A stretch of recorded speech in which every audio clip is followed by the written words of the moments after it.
All right. Hi everyone. First of all, I would like to say that I've increased the volume of my recordings a little bit. I would advise you to adjust your devices accordingly.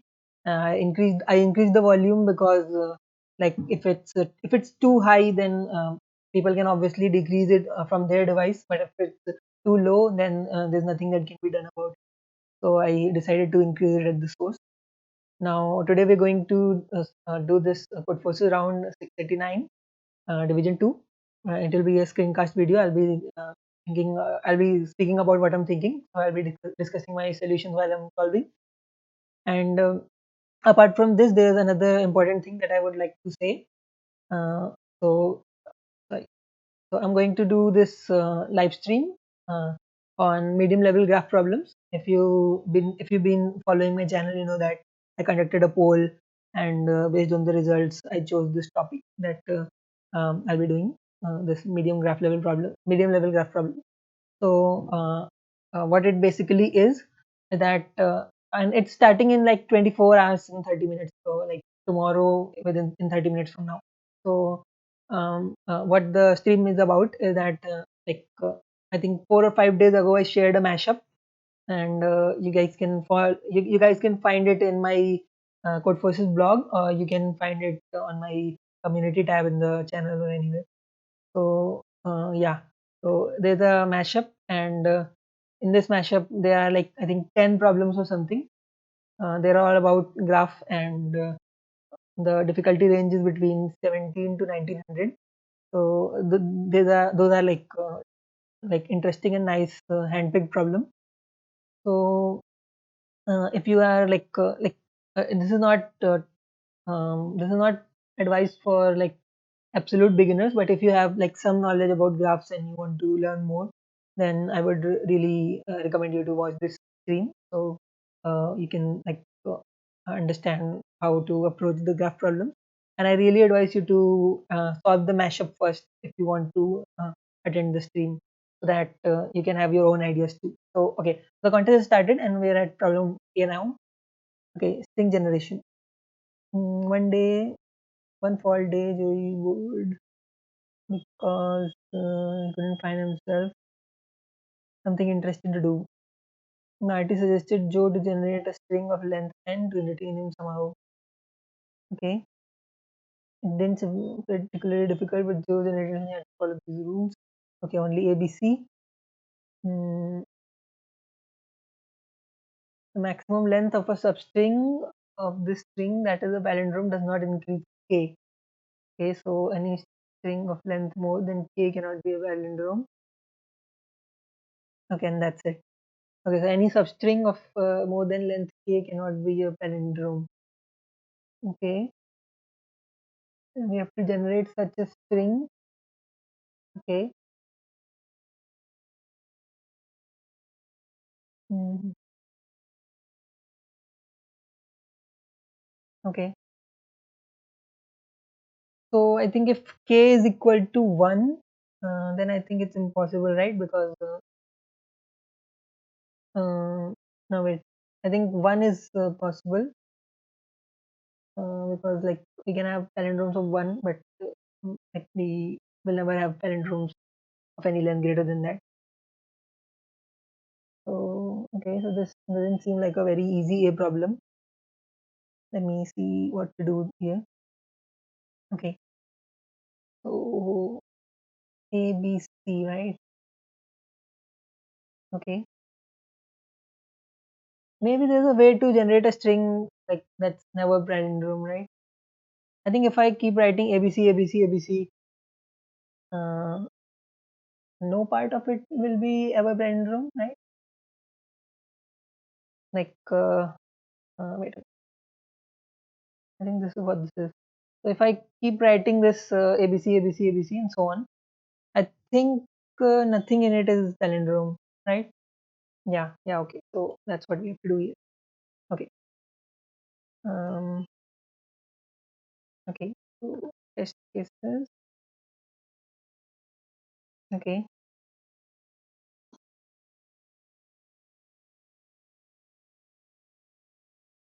Okay. No, wait. I think they said that the maximum length. Okay, does not exceed k, right? It can be less than k. Okay, so we can do this, right? Now we have to just print n characters, and the ith character will be uh, si mod 3. Okay, we can do this. Then we leave a new line. I think this should work. So now we don't have any palindrome that's longer than length 1, right? So like this always works. Okay. And this will work for any permutation ABC. Okay. For a moment there, I thought it was a tough problem, but it wasn't. Anyway. Now, holidays are coming up really soon. Rick realized that it's time to think about buying a traditional spruce tree. Okay, and doesn't want real trees to get hurt. Oh, that's a really sweet thing. And this is it a zebra? It looks really cute. I don't know what it is, but it looks really cute. Anyway, so let's focus on the problem right now. So we have a n cross m matrix, and it has stars or stars or dots, right? Asterisk or dot. So to find every spruce twist, let's define what a spruce in the matrix is. Okay, so okay, what is a spruce? Okay, I think I get it. Like this ladder kind of thing. These are increasing by one on both sides uh, at each height step, right? Something like this. Mm, okay, height k, right? Okay, yeah, okay. So if the height k was 4, then there will be another line here. So it's an obvious pattern. Now, what do we have to do? Do we want to, okay, we want to count how many spruce trees are. Okay. So, okay, wait a minute. N dot m equals 500 square. So we need to come up with an algorithm that's almost around n cross m, like not much more than that, maybe a log, but not more. Okay. So,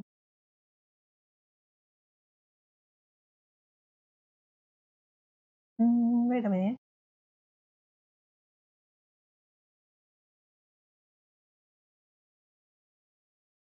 So, if this is a spruce, right? Wait a minute. Is k given to us? K is not given, right? So we can choose an arbitrary k. So is the answer for the first test case 5? Yeah, it's 5 because like each element is counted once as a height 1 spruce tree. Then it is counted once again as a height 2 spruce tree. Okay.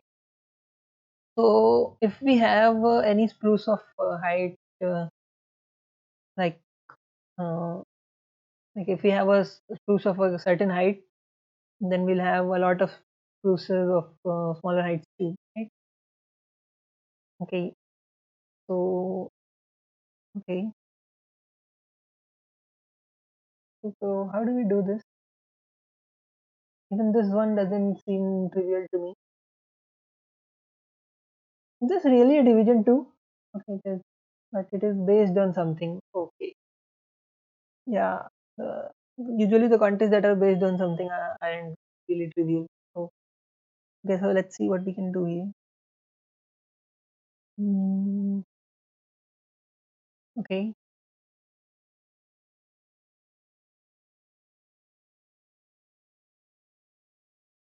So every point is definitely a spruce tree of height 1. Then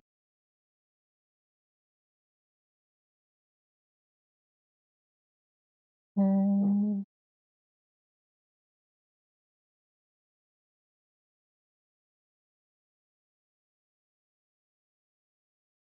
so can we do something like n n square m or nm square, something like that. We do it.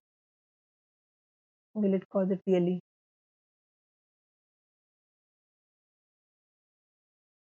Might cause it really, right?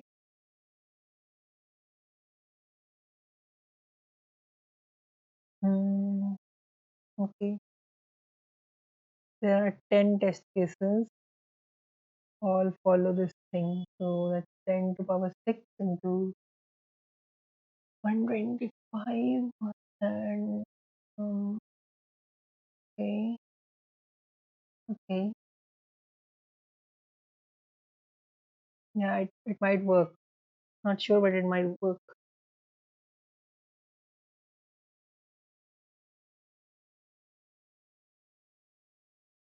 It can work. Okay, n square m can work.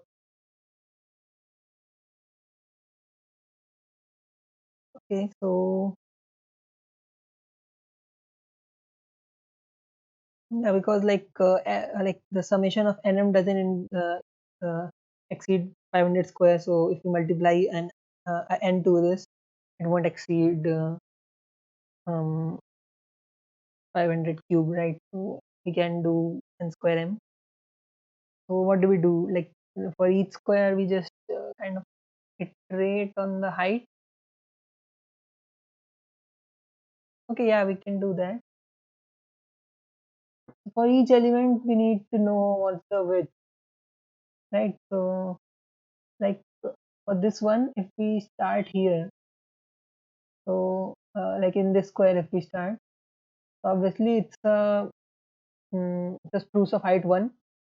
Then to check if whether it's a spruce of height 2, we'll go to the like we go one cell down, and then we'll see whether this interval is uh, at least 1 on both sides, right?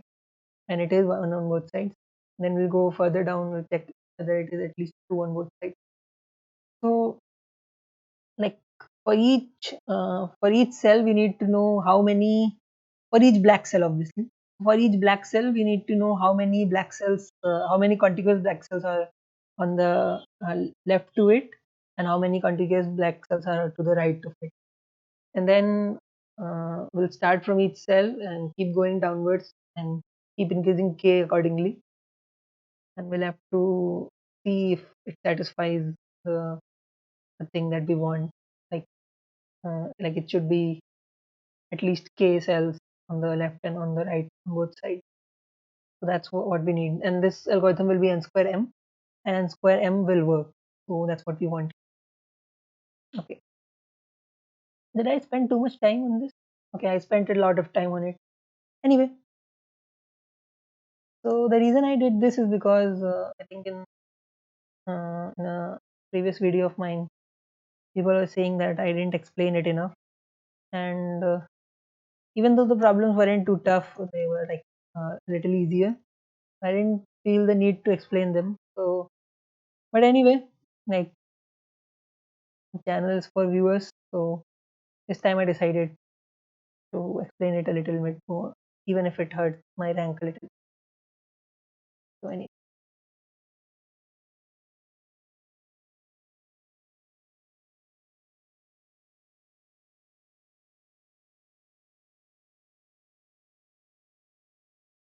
okay, so I have the matrix as input. Now I think I need for every element I have to count how many elements are on the left to it and how many elements on the right to it. Okay, so okay, so let me just keep an array for this.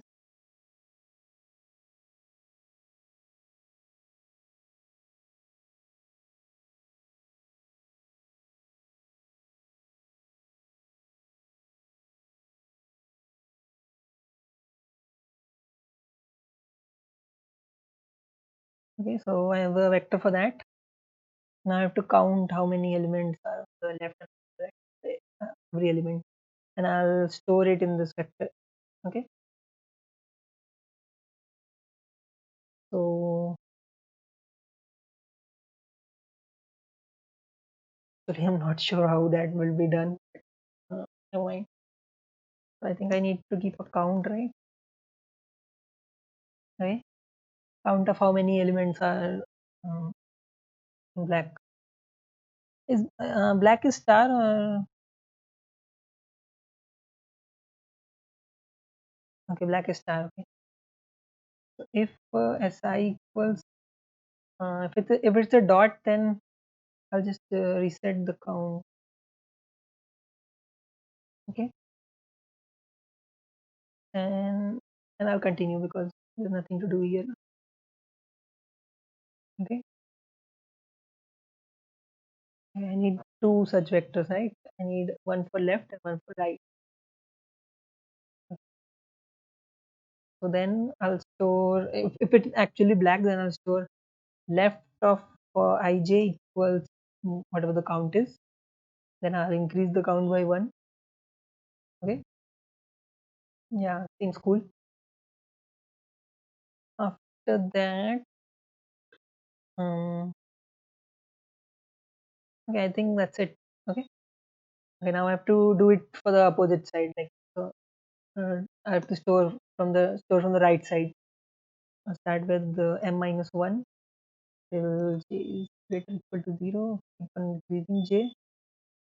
Okay, now if sij, so it's almost the same logic here. If sij is a dot, then I'll set the count to 0 or reset the count. And if it is not a dot, then r of ij equals count and count plus plus. Okay, so now I have counts from both the left and right side. Okay,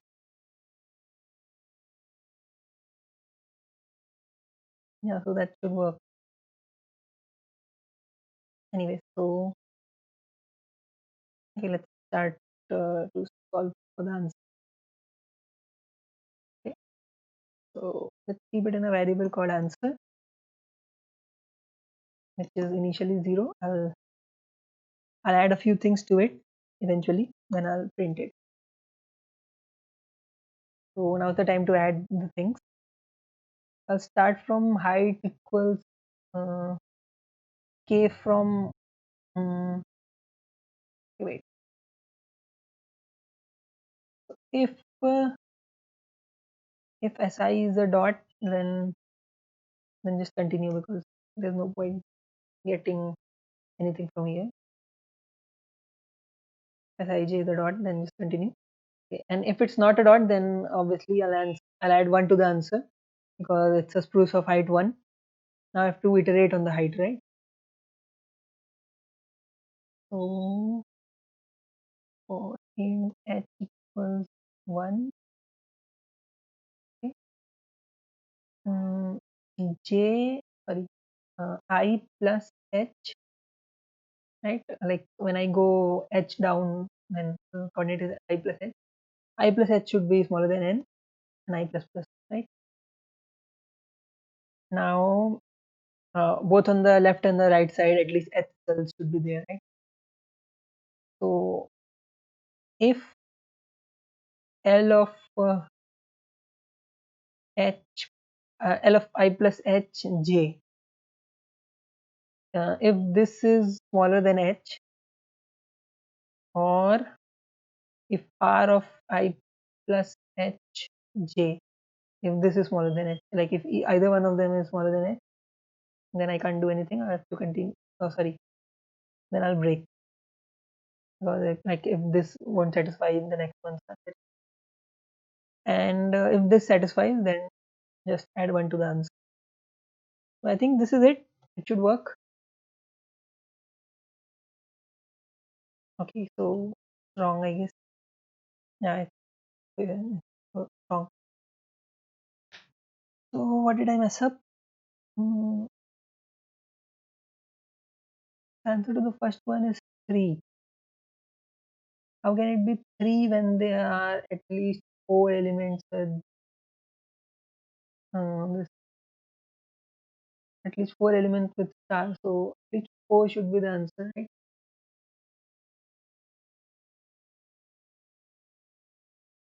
How can it be 3?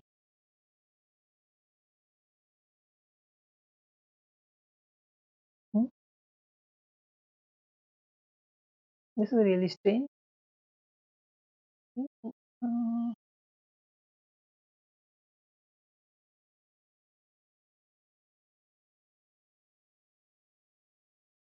this cannot be 3, I think, because like here's what I'm doing. If it is a dot, then I'm continuing. Otherwise, I'm adding 1 to the answer. So, like there are 4 stars, right? Why? How come the answer can be less than 4?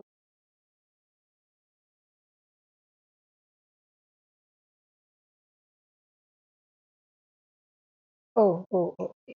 This was H plus plus. Silly mistake. Anyway, now it should be correct. Okay.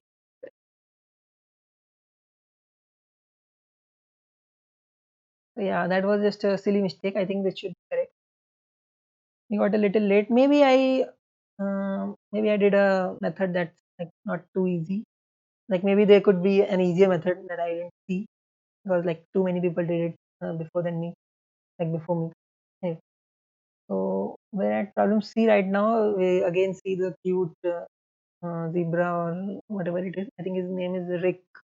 Oh, now he's Ron. Anyway, so we have a permutation of length n. A permutation of length n is a array. Okay, that's the definition of permutation. Ron's permutation is subjected to m experiments of the following type.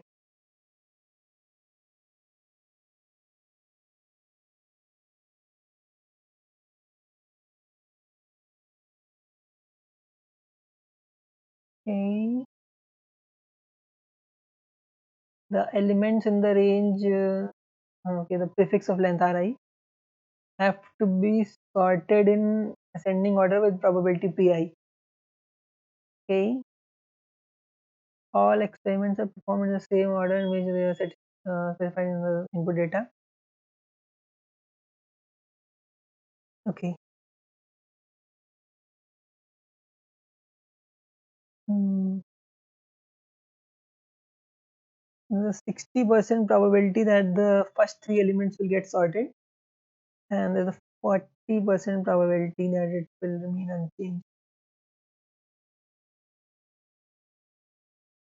So, what is the probability that the permutation becomes completely sorted after m experiments? Okay. Hmm. Yeah, let's try to examine this now.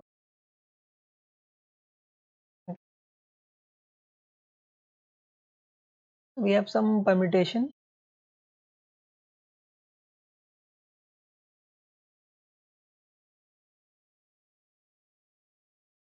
So, wait, I think I got this already. So, like, if the last element is correct, and by correct I mean like if the last element is at the last position, then we just have to consider this, right? Because like if there's a no, but the opposite is true. The opposite is true, right? Wait.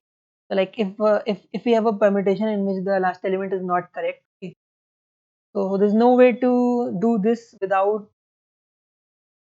Wait, there's no way to sort this entire permutation in ascending order without using at least one query in which the uh, like without having at least one successful query in which the entire permutation was sorted.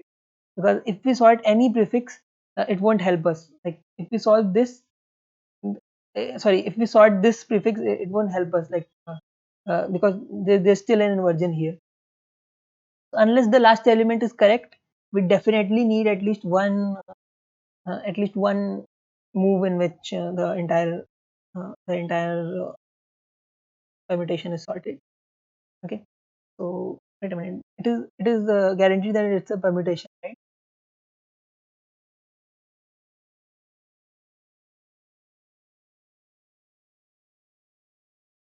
I think it must be guaranteed that it's a permutation because it's written that given the length of the permutation, so the elements must be distinct. Anyway, so now we have this right, and what will happen if like some element is already at the correct place? So if a few elements are already on the correct place, then all these moves become equivalent. Like this move, and this move. All three become equivalent, and we need at least one of them to solve. So yeah, that's what this is. So okay, so after this, like till this point, it was not very difficult. It's trivial, but now we have to see how to actually how much is m? Okay, m is a lot. So now we have to see how to actually see what the probability for at least one of them will be. So usually the probability of at least one is calculated using inclusion exclusion, right? And that's tricky. You can't use an inclusion exclusion here. M is too much. What do we do? Do we use DP?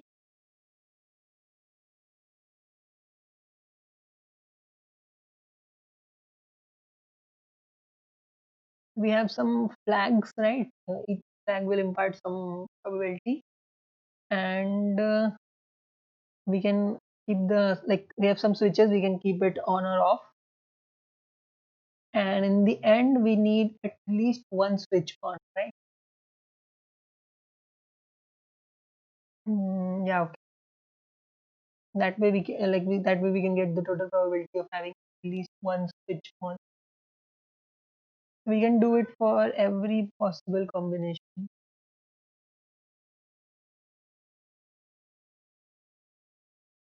Yeah, I think it will work that way. Anyway, I think that's what this is. We just have to see how many elements are correctly aligned in the end of the permutation. Okay, so let me just erase this a bit. Okay, right. Uh,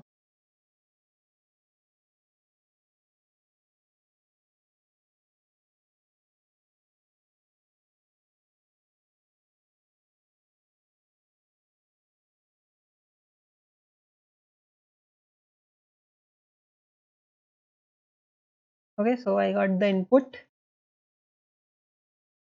Now I think first we have to see how many elements are correctly placed at the end. Right, so I keep a count. Okay, for int I equals n minus for int I equals n, I is greater than 0 and I minus minus. Okay, so if ai equals I, then count plus plus, otherwise break. Okay, so now I have the count of how many elements are equal to the like how many elements are already in the correct position. Okay. Now I'll just subtract this from n. I'll call it required. So n minus this count. Okay.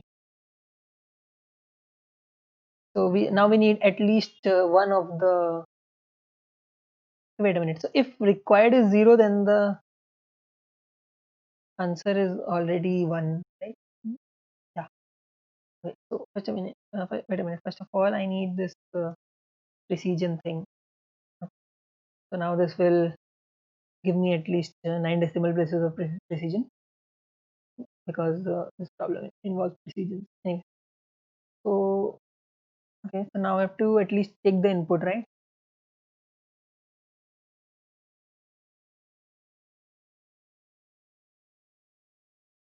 So we have R and double P.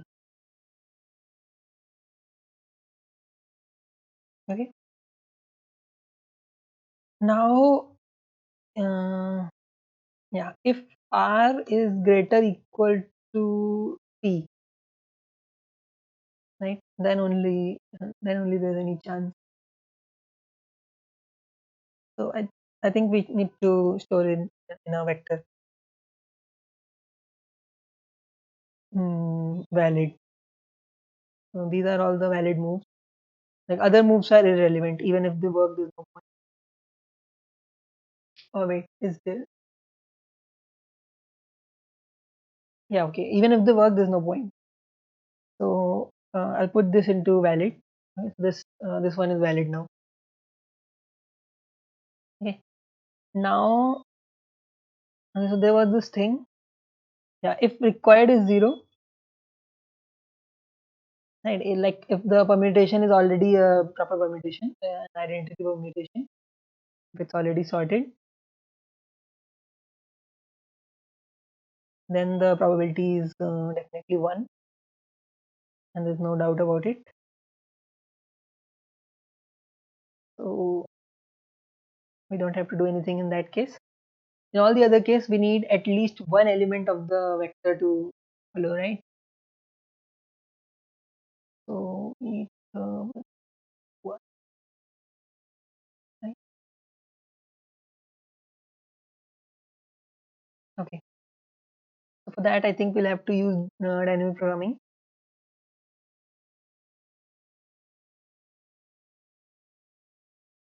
This should be double. Okay. So what this means is we're at id equal to, like, this is id comma taken. Okay.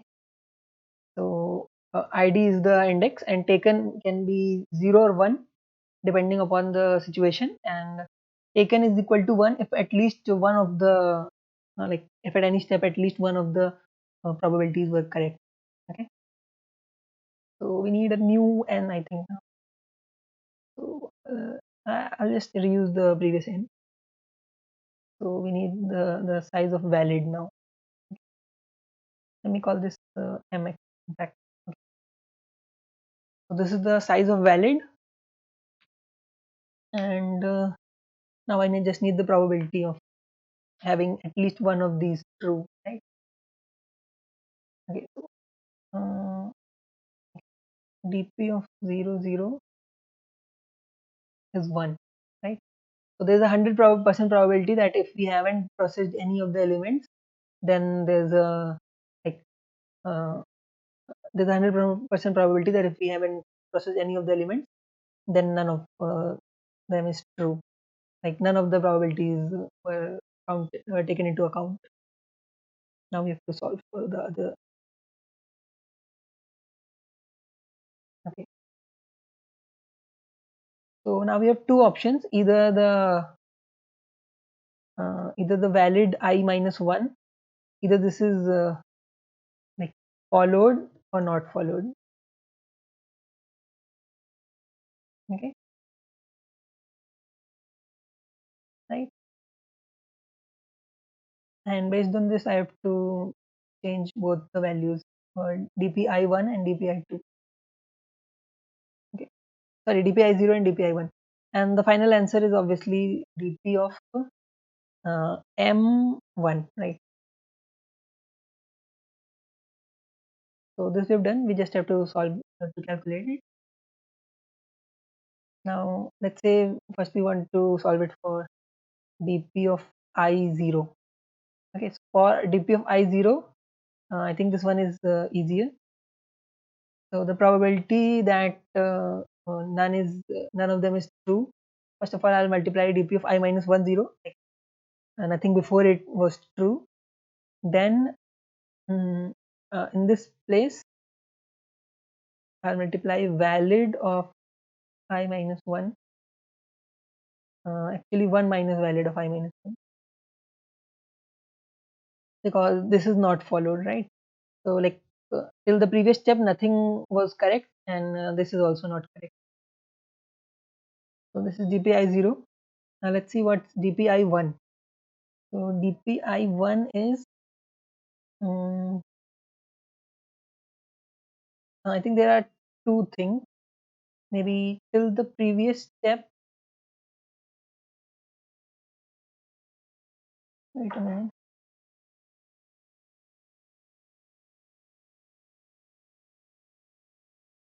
I think it doesn't matter till the previous step anything was followed or not followed.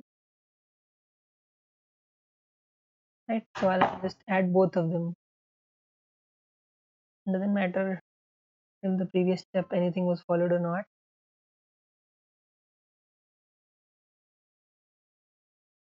And valid of I. Sorry. No, wait a minute. What is this?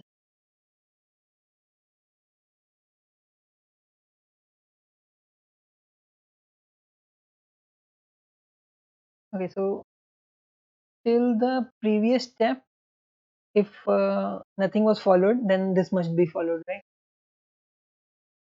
Okay, so this is correct. If till the previous step nothing was followed, then this must be followed. Uh, what if till the previous step it was already followed? Then I think it doesn't matter what this is, like, whether it's 0 or 1, it doesn't matter.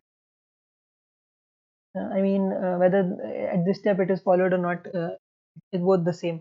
So what I'll basically do is I'll add valid of I plus 1, then I'll add 1 minus valid of I plus 1, sorry, valid of I minus 1, and the sum of this thing in the bracket is just 1. So there's no need to add it. And I think we've solved it already. Hmm. Are these answers correct? Okay, so yeah, these answers are all wrong. Okay. Perhaps I interpreted the question wrongly.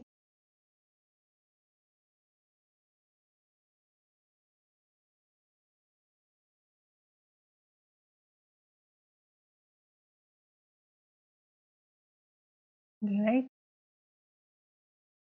Now we definitely need this one, and others, and about the others we don't care. So the answer should be zero point 0.6, right? And the answer is zero point 0.6. Why are we getting a different answer?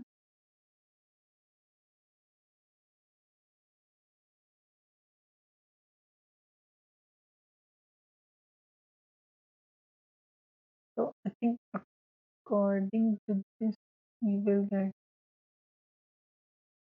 Aren't we getting? Aren't we getting zero point 0.6 according to this? We actually do.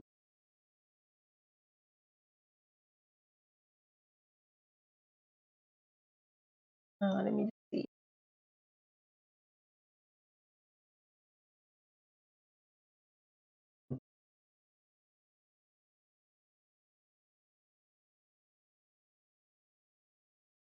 Hmm,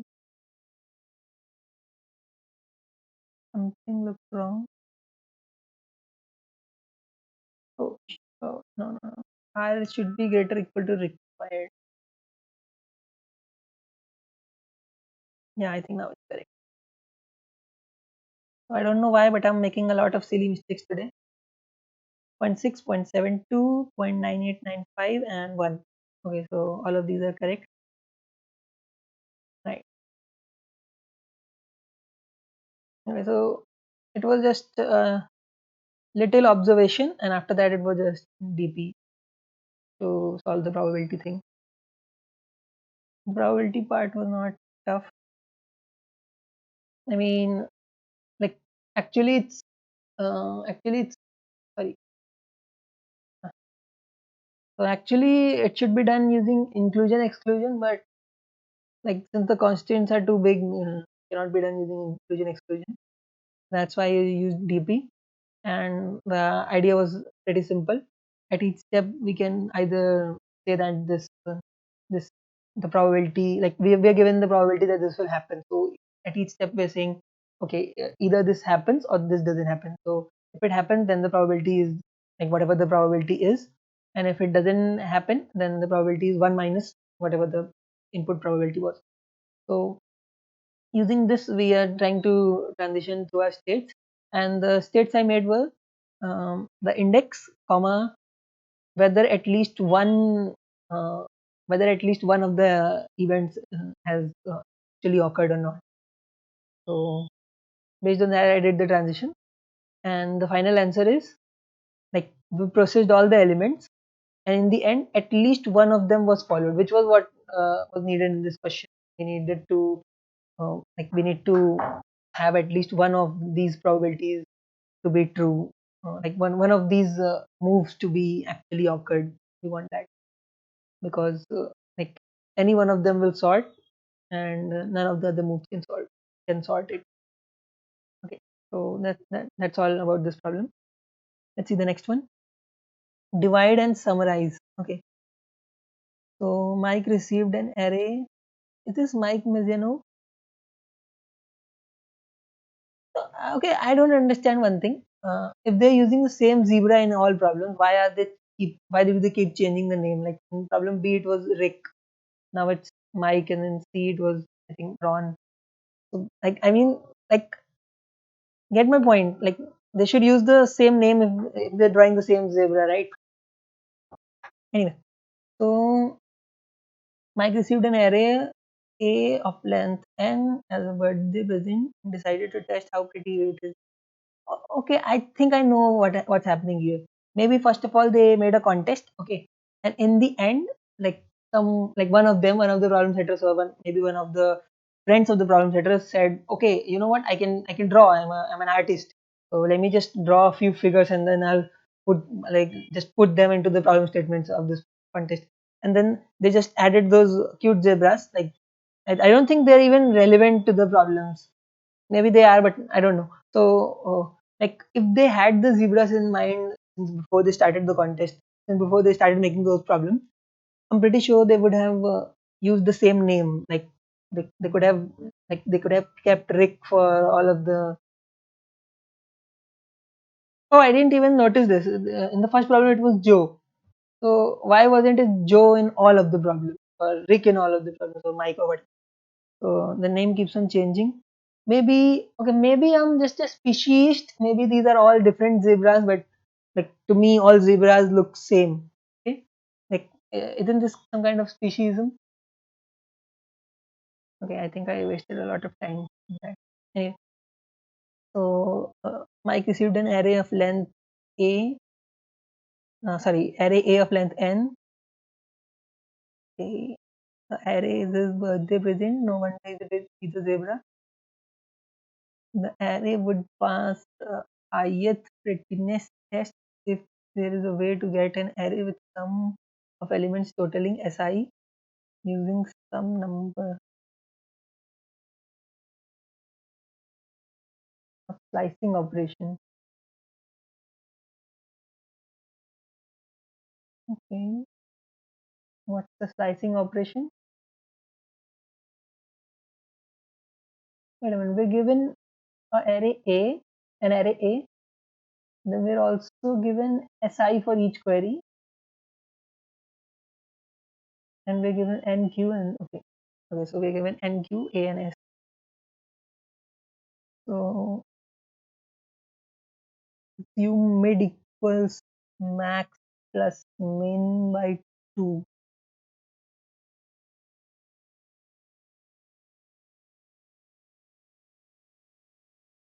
Okay,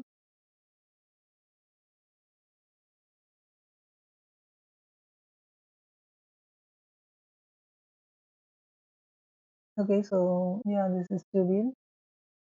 The array is split into two parts, the left and the right. These are the elements, right? Not the indices.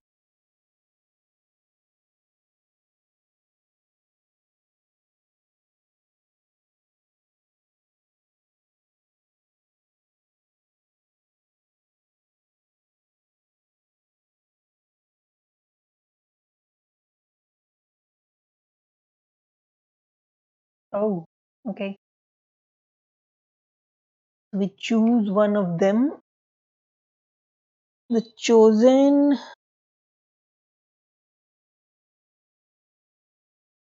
it, it is permanently discarded. Wait a minute. So by permanently discarded, does that mean that if I discarded some elements in the first prettiness test, so they'll be discarded in the next prettiness test already? Is it something like that? Oh, wait a minute. Too many yes and no's. Okay, so we have 5 queries. I think the queries are independent.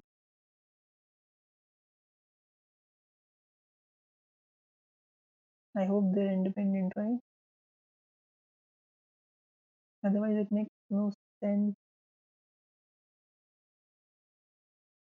Okay, anyway. So, okay. So they're saying the elements keep their relative order, but the thing is, like, it doesn't matter what the relative order is. Like, the relative order hardly changes anything. In fact, it does not change anything at all.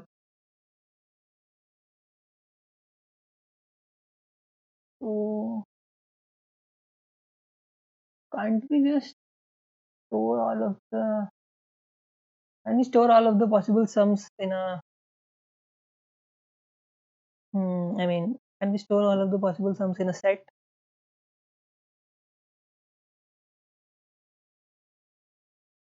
What will be the problem in that case? Min plus max by 2 can be very small or very big. Mm, and in that case, it could be that the algorithm goes n square. Yeah, so that will be a problem. How long can that continue?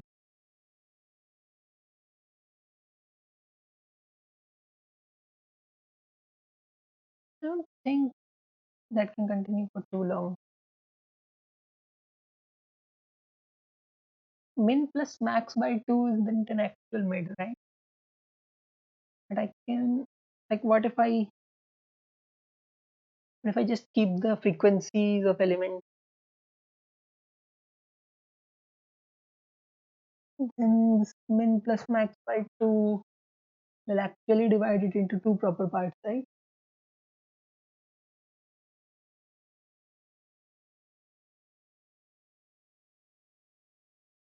Yeah, I think I have to just work with the frequencies.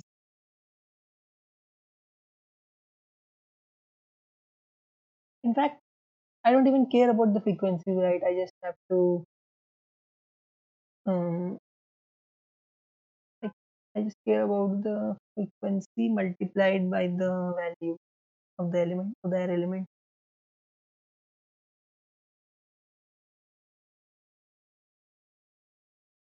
Yeah, because that's what we had.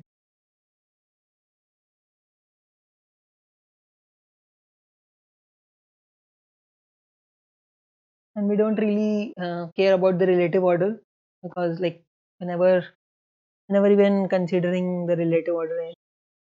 So we just care about the frequency, right? Okay. Mm-hmm.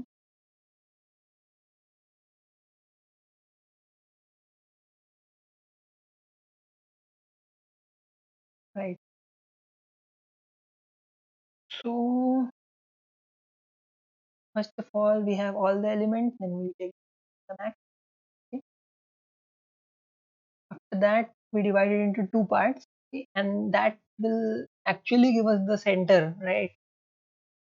And since it's giving us the center, we are dividing it into two equal parts. And since we are dividing it into two equal parts, mm, I think we're getting, yeah, I think we're getting the, yeah, proper divide and conquer, and we'll get 10 to power 6 log n complexity, time complexity, 10 to power 6 log n, 10 to power 6 log 10 to power 6. So it will be 2 into 10 to power 7, and then combined with the set that we will use, and that will be the log of this thing. So that's around 20, 30 more, right? I mean, even if it is 30, which it won't be, so we have 6 into 10 to power 8, that's a lot. Even if it's 20, then that's a lot. So I don't think we can use set. I think we can use an unordered set, right? Yeah, that seems pretty harmless.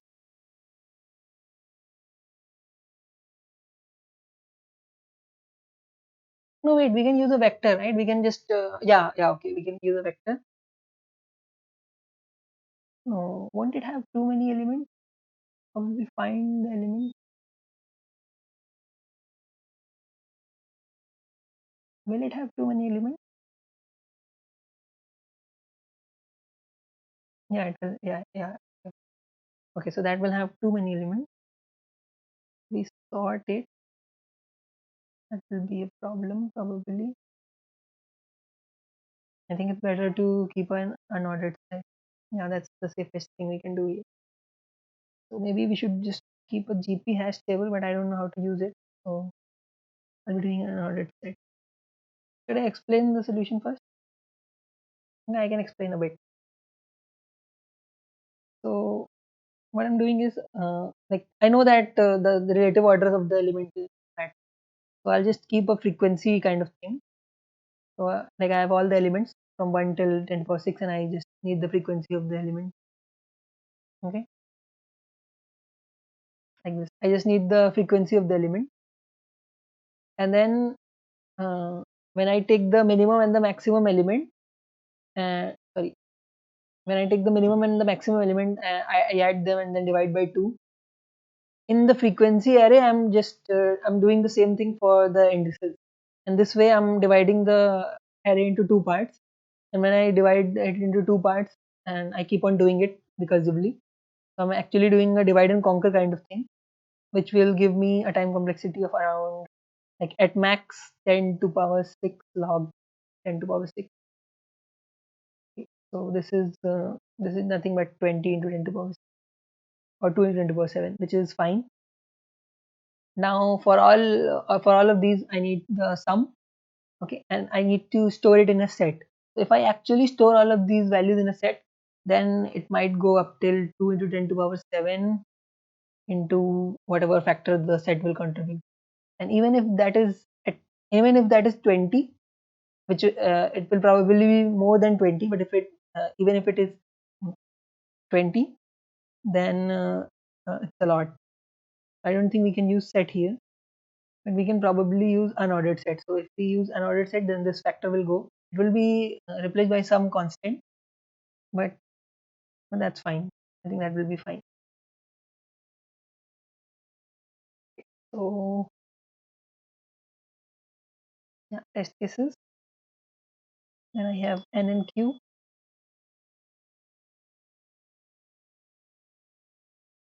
Right. Then I have the array.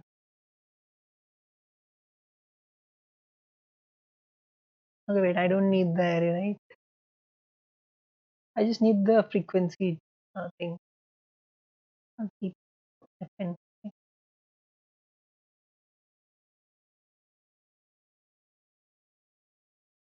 Let's just say mm, f of x. I can either do f of x plus plus, or I can just add f of x plus equals x. So instead of keeping the frequency, I'm keeping the frequency multiplied by the element itself, which is what we'll eventually need. So it's fine. Okay. Okay. So yeah, what are we gonna do? Okay, so these are the queries, and I'll solve the queries based on an unordered set that I have. So let's say I have an unordered set.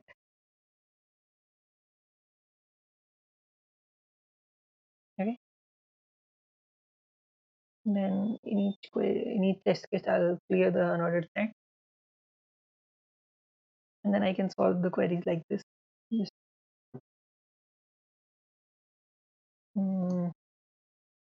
right. Just say if s dot count um, s dot count x, then the out yes.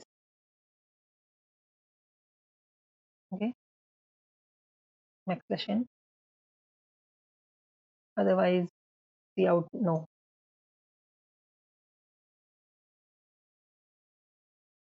This looks fine. Okay, so this is okay, but now I have to fill the values in the order. So for that, I'll use a divide and conquer function. I'll just call it calci. Start with start with okay, so start with 1 comma 10 to power 6, right? Because I'm doing it on the values, like I'm storing the frequency of all the values. Anyway, so let's do it for int l till int r. Okay, so now I have to do the divide and conquer thing. Okay. So I think the most important thing to do is while this fl,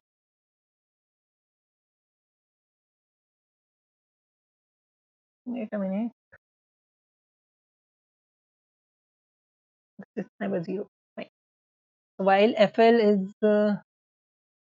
is 0, then we'll increase l, and while f of r is 0, we'll decrease r. And let's make sure not less than it's not more than r, and l is smaller than r. Okay, and r is greater than l. Okay. Okay. Now if l is equal to r already, then that means there's only one element left, and if that element is 0, then we can't do anything, we'll just return. Otherwise, we'll insert into the set the sum that's contributed due to this element, and then again we'll return. So yeah, that's the base case, and just we've done something. Okay. Now we need the mid, right? So the mid is equal to, I think, just L, like L plus R by 2, right? And this is because L and R are the minimum and maximum in the given range. Okay, we also need the sum, right? So sum equals 0. I'll just iterate from L to R, add all the elements. Okay, I'll insert this. If sum, no, I'll just insert this.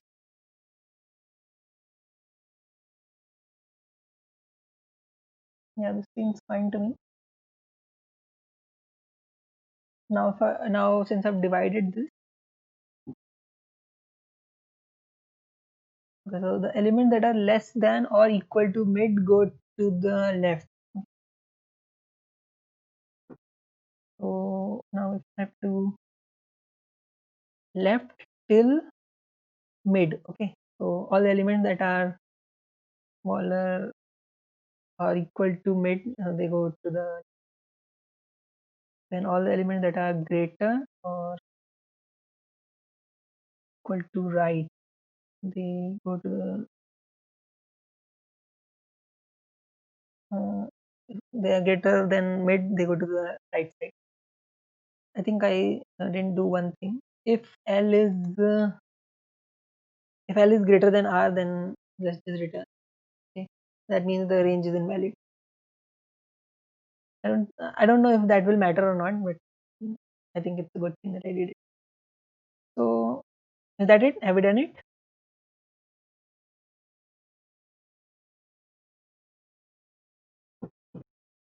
Yes, no, yes, no, yes, no. Okay. Okay, I think it seems a little wrong in between.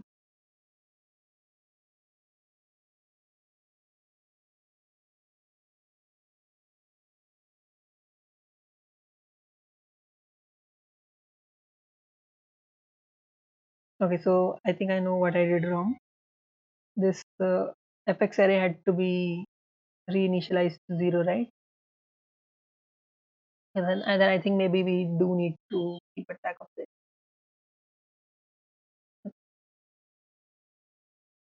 Because I don't want to clear the whole thing every time.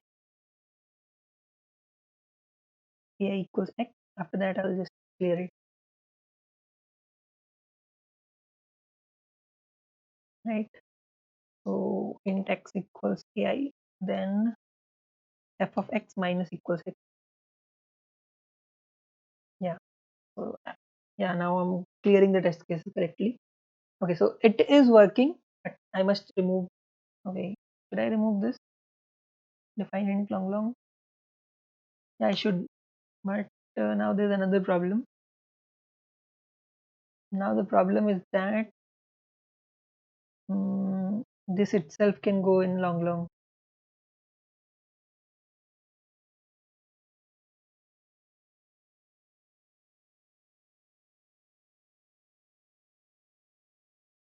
I think that we can handle.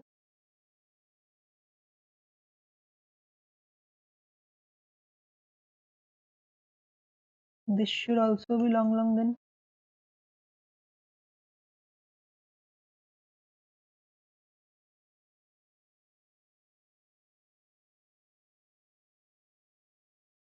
So the condition should be if FL is, I mean, it should be smaller than 10 to power 9, right? Otherwise, there's no point of inserting it. Again, here also we can say that sum must be smaller than 10 to power 9.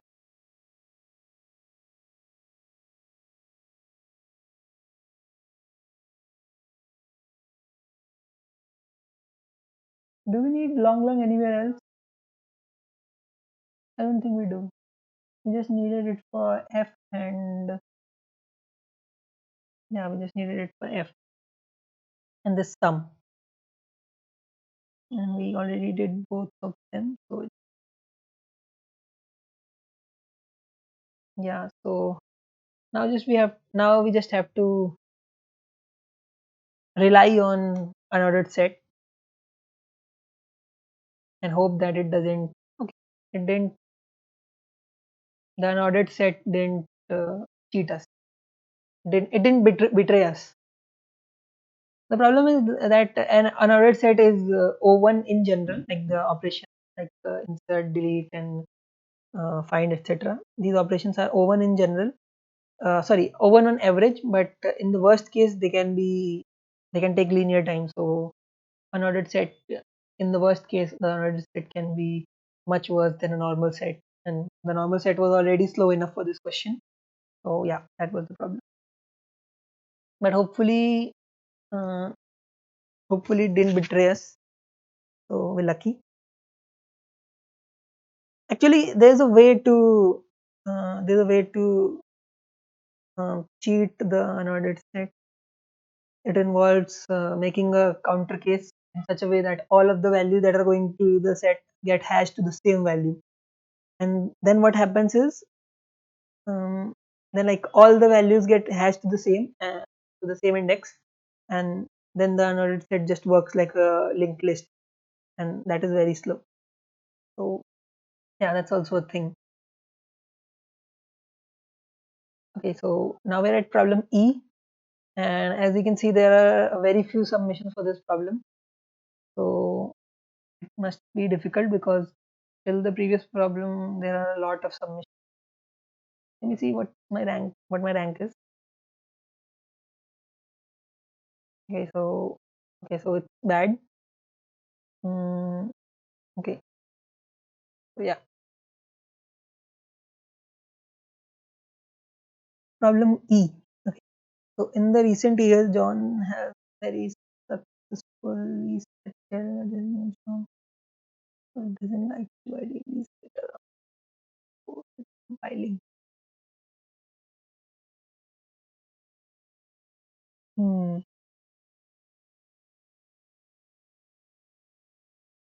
He wants to maintain the water level in the water cooler used by the other zebras. Okay, so since this said other zebra, I'm assuming that all of them were different, and that's why they have different names. So this one is John, the previous one was Mike, the one before that was Ron, and Rick and Joe. Anyway, so originally the cooler contained K liters of water.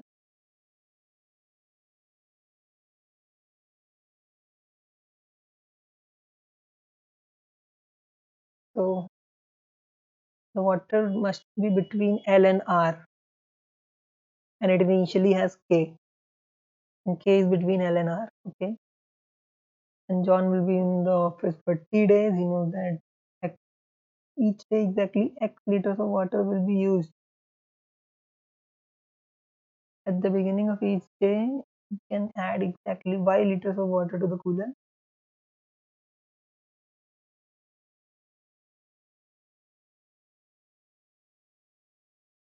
Okay, okay,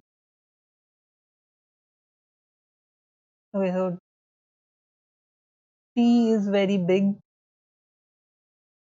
and I think that's the whole problem. Like that's the entire problem. That T is very big, because if T was small, then something would have mattered.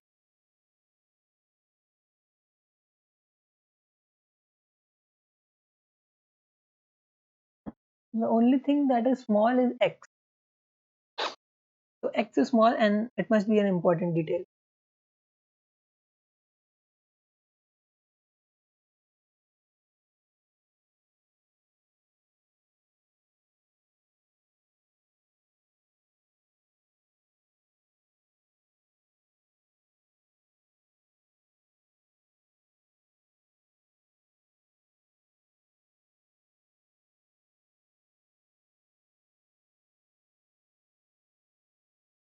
Okay, so here's my question. Um, isn't it sufficient to just uh, fill up the tanker only on days on which we already know that the water cooler is about to get finished, like empty? Sorry, the amount of remaining water is about to go below L. Isn't it enough to refill the tanker only on those days?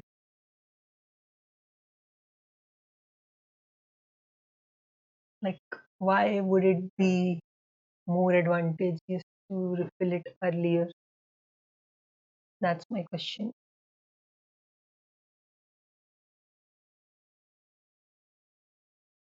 I don't think it will ever be more advantageous to refill it earlier than the day it is absolutely compulsory to refill it.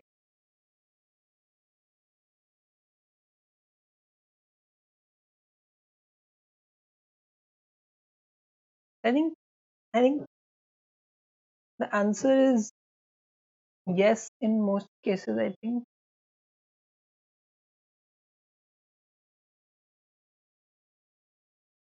Mm,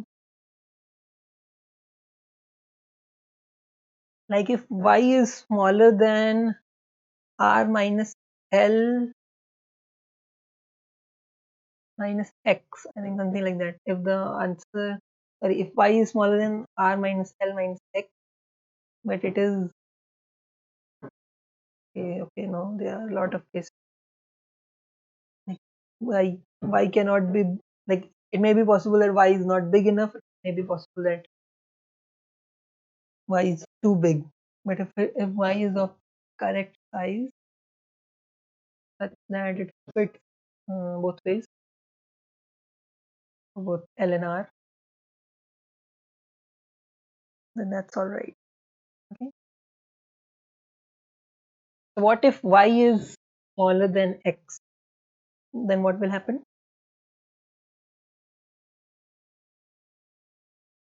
If y is smaller than x, then we just keep on. Do we keep on refueling it every day?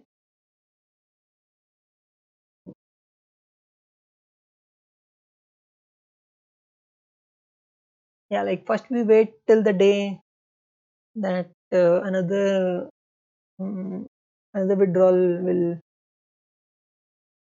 No, why do we wait till that day? We don't wait till then. Okay, so we wait till the day when filling the water cooler won't exceed the amount of water more than R.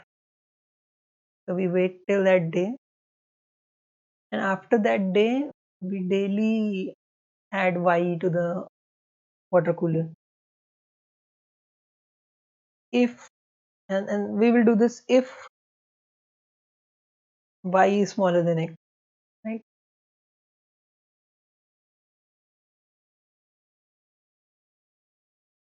For Y equals X also, I think it's pretty trivial. I think we solved it for Y smaller than X and Y equal X. Y equal X is trivial actually. You just have to see. I think it depends on the greater one. No, Y equals X, right? So we have to see it like if we can do at least one move, then we'll win. Because every like after the first move, every day will fill the water cooler, and every day will get emptied by the same amount. So either we should be able to increase or decrease it. So at least R should be at least k plus x, or L should be smaller or equal to k minus x. So at least one of them should be true. Y equals x is solved. What about y smaller than x? Y smaller than x? Yeah, we wait till it is safe to add a y. Okay, and that won't be more than one move. So we either don't wait at all or we wait for one move. After that, we are kind of subtracting x minus y in each move, and we just have to see whether it will go below L within t moves or not. So even that's trivial. Now the only case that's left is uh, if y is greater than x, right? Okay. For y greater than x,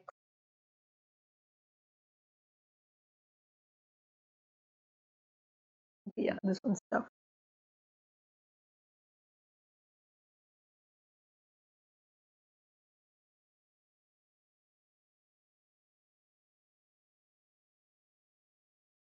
For is it?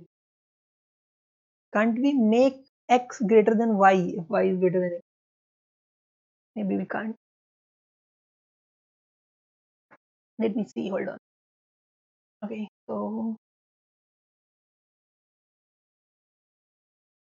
one thing is clear that we will use the increment when only when we absolutely have to do that.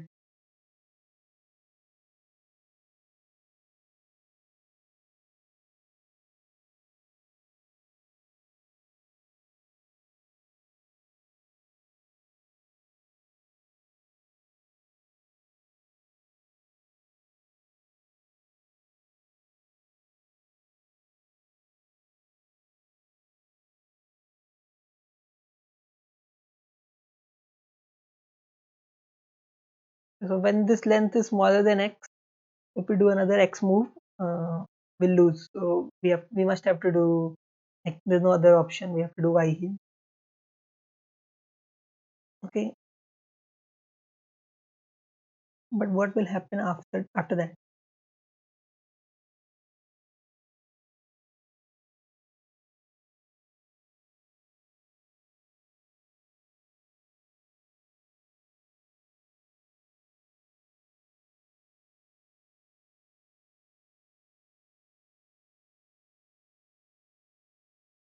So after that, it will slowly decrease till this point. Then we'll again add y. Right. So aren't we just increasing it by this value? Like, okay, so y is much greater than x. So what's happening is that at this point we have to use the y move. Okay, so now we'll use the y move. We get till here, fine. Now what will happen is, for after a few days, it will again come back somewhere here that we have to use the y move. Okay,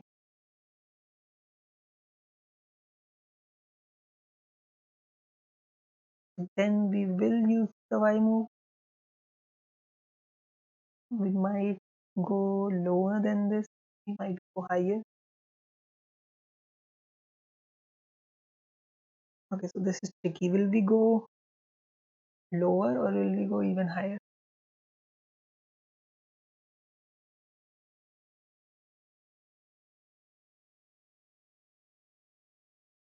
Okay, both are possible.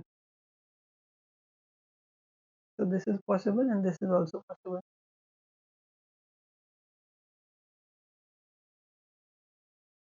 And it depends on the values of x and y.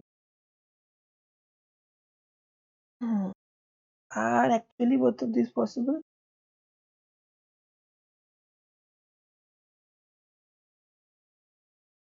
It can go up. Obviously, it can go up because, like, if y is not a multiple of x, then obviously it will go up a little. But if it goes too up, then we can subtract another x from it. Yeah,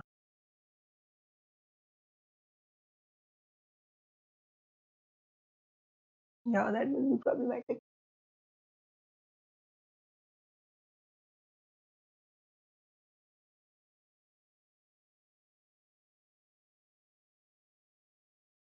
So both of these are possible. How do we even know which one is going to happen?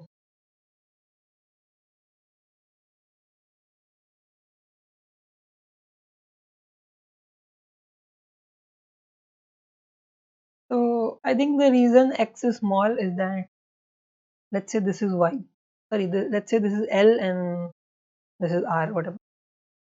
Okay, and so the only important points, let's say, the only times when it will be relevant to have x, like the only times when we have to add y, the points which are numbered as L itself, L plus 1, L plus 2, dot dot dot dot dot, and L plus x minus 1. So only these x points are relevant, and if we subtract x here, then we'll lose. So we must add a y here, right? And out of these, some of them will be too large, and what I mean by too large is will exceed this. Okay,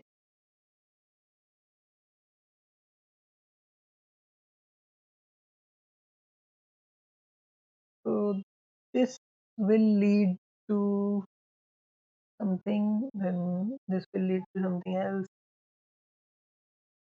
then that will lead to something else, and so on, right? If there's a cycle in this thing that doesn't go to any of the invalid points, wait a minute, can we do binary lifting here?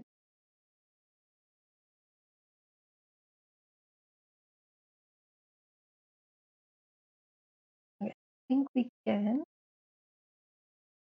but then I don't think it's needed because definitely there will be cycles, right? Definitely there will be some moment when we revisit a visited point. Okay,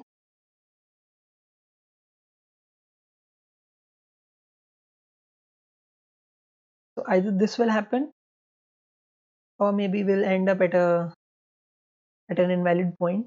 So like either we will go into the cycle or we will go to an invalid point. One of these two will happen. Or third thing can happen, that before we could reach either of these, our days our days get over. So these are the three places we can be, and this is a violation, while these are correct.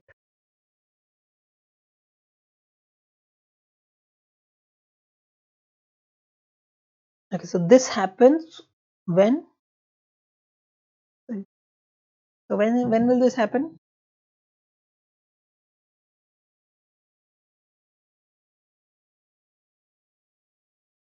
I think this will happen only when uh, only when y is greater than x, right?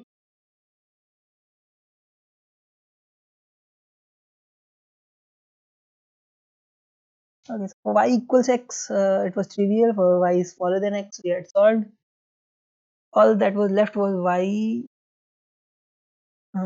greater than x, and for that I found this kind of cycle finding thing. Okay, so the implementation, I don't think it will be easy. It will take at least 20 to 30 minutes, and I think that will be the end of this course. Won't be able to attempt F today. Okay, let's do this.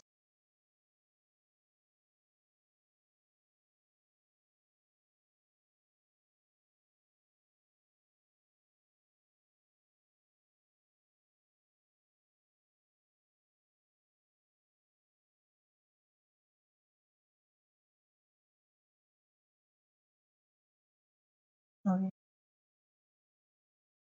first of all, let's see if x equals y, because this is the easiest. Okay, so if x equals y, we just have to see if we can perform at least one move. If k is smaller or equal to r minus x, or if k is greater or equal to l plus x.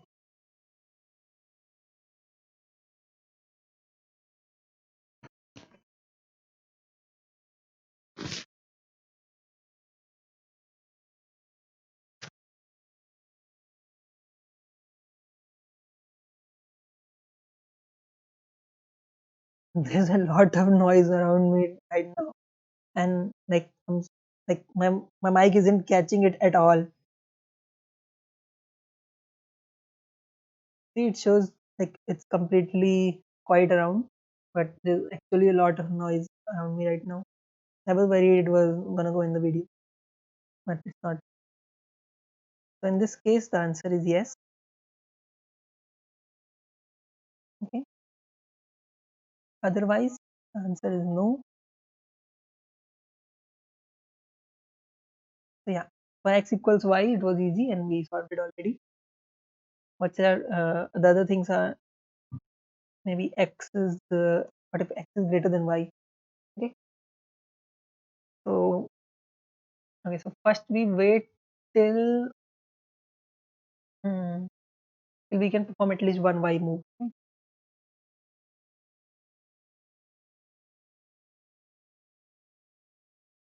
So while k plus y is greater than r, okay, till then we have to wait. And by waiting, I mean that I'll subtract k by x. Okay. Then subtract t by 1. Okay. Now I think if k is already smaller than L, then it's a lose already. Then I'll just print no. We lost already. No, there's nothing we can do. Okay. So when we come out of here, okay, if t equals 0 already, then we win because our days are over now. Otherwise, uh, x minus y will be subtracted to the answer every day.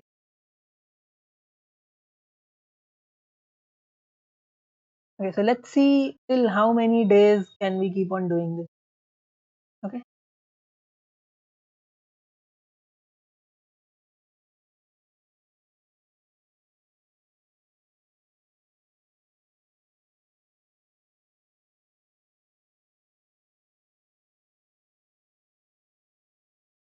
So in t days, we'll subtract t into temp, right?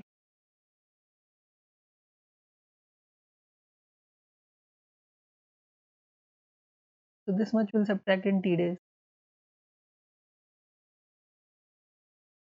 and so k minus temp, right? This must be at least L.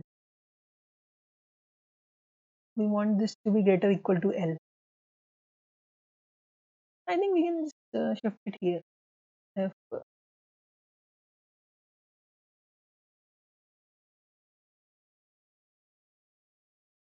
yeah, if t equals 0, it will automatically be okay. So we just want k minus temp. We want this to be greater or equal to L, and we don't care about R because we already took care about R here. And then like if we come here, then the answer is obviously no. Okay, so we solved all of the trivial cases. Okay, yeah. Okay, now the non-trivial case is left when uh, the y is greater than x. So now we just have to solve for y is greater than x. For this, we are currently at so as I said, we had 10 to power 6. Sorry, we had x vertices. Okay, it's like a graph, and we have only one outgoing edge. So we have x vertices, and every day. Okay, not every day. We'll have to see how many days it takes.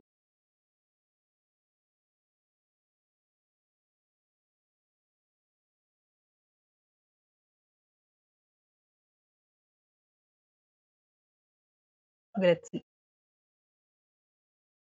Okay, so here, what if we are at L plus I? Okay, we have to consider the case when we are at L plus I, so when k is equal to L plus I. Okay, so what will we do here? We will add y to this thing, right?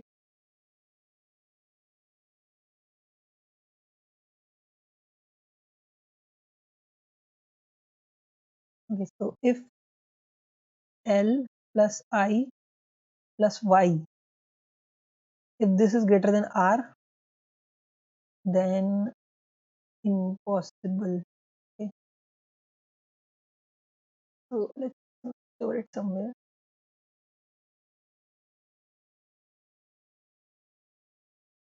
Okay, so then it is impossible. I'll say answer of I equals -1 and return. Oh, sorry, I continue. So for I it doesn't work. So when does it work?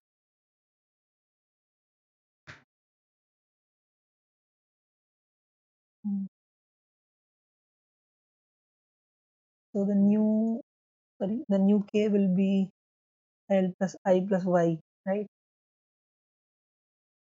And now we subtract to it as many x as we can.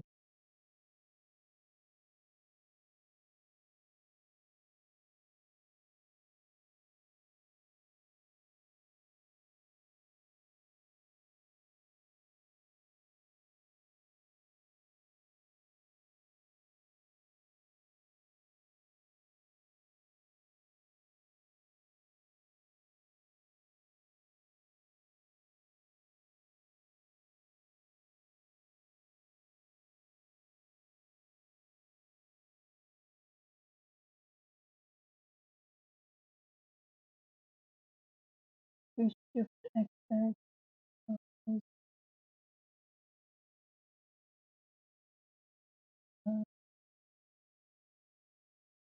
ax is smaller equal to nk minus l, then a must be smaller equal to nk by x,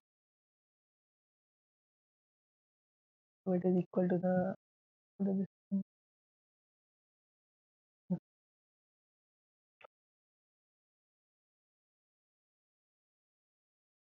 Now new k will be equal to nk minus kl, sorry, kx.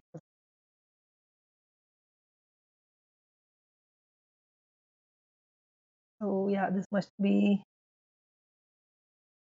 greater equal to L, right? If we wrote the code correctly, then this much. So this is fine. Okay, so what I mean to say is from this ith state will go, okay, and then k minus equal to L. Let's say int j equals n and k minus L. Okay. So what I mean to say is from the ith state will go to the jth state, and how many moves will it take? So it will took a moves here, right? A moves it took, and one move here, so it took a plus one moves, right? Need to store how many moves it took. So answer of I equals j, right? From I I'll reach to j, and it will take me a plus one moves. Okay, I think this much information is sufficient, because now I can start at k, right? I have t and k. I have to keep track of these. I need a visited array, because if we ever hit a revisited spot, then obviously we're in a cycle and we can continue it forever. So while t is okay, so while t is greater than 0, right? So till then I'm in this graph. Okay, I start with k. I have to update k later. So k will be equal to answer of k in the end of this step, and t minus equal to move k. Yeah, this is also fine. This is also fine. Mhm.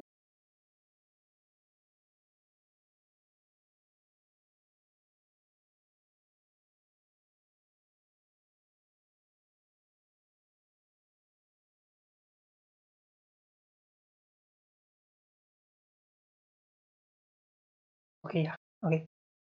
So we're here.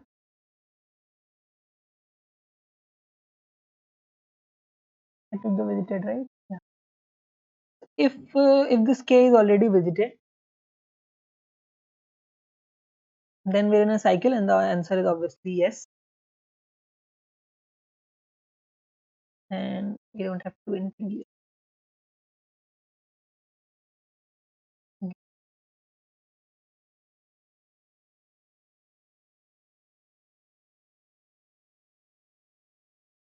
Otherwise, we mark it visited. Okay. Okay. Now, if the answer, sorry, yeah. Now, if the answer of k equals -1, like if this is a losing point, then yeah, we obviously lose. Okay. And I think that's it. If we exit this loop, then that means the days are finished and we never hit a losing point. And then also the answer is yes. Sorry. What am I doing? If we exit this loop, then also the answer is yes.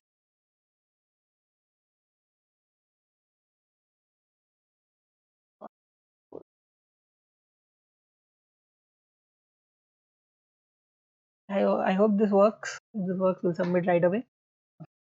I think this will probably work. I took int log long everything. This should probably work. Might be some error which I haven't seen yet, but I hope this works. Taking too much time, it must be wrong answer on 4. Runtime on pretest 5. Okay, so we already know what can cause a runtime, and that's this thing. So this thing can cause a runtime.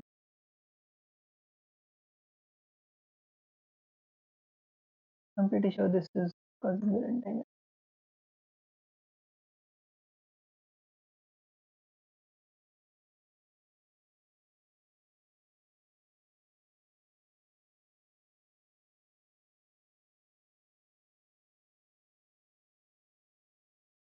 So wait a minute, let me see if there's anything else causing error. Okay, so what do we input uh, division by x? I think x is never 0. Can x be 0? X is never 0, so division by x is fine. Then okay, answer -1, that's also fine. This assertion, probably this is causing the runtime error, but let's still see if there's anything else. Arrays are of proper size. What about k? Oh, maybe k is too much, right? Yeah, yeah. This assertion is not wrong. This k is wrong.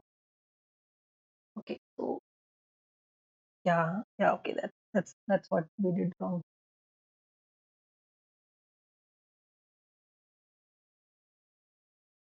Okay. So here's what we did wrong. K can be very large, so we have to decrease it. Um, we have to decrease it to reach till one such state. Okay. So let's see how we'll do that.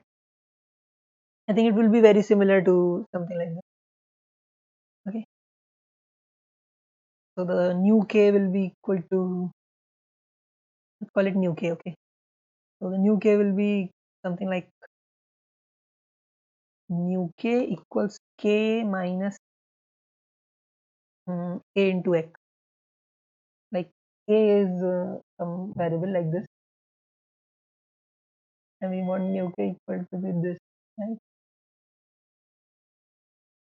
And k minus ax should be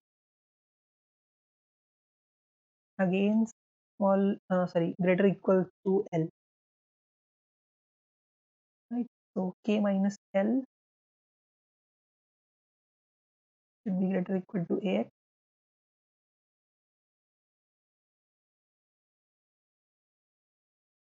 That means ax is smaller equal to k minus L.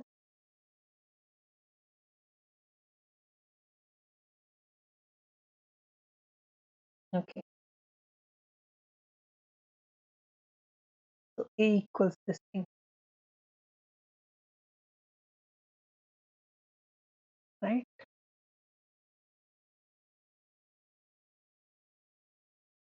Okay. So p minus equals a, and k minus equal to a.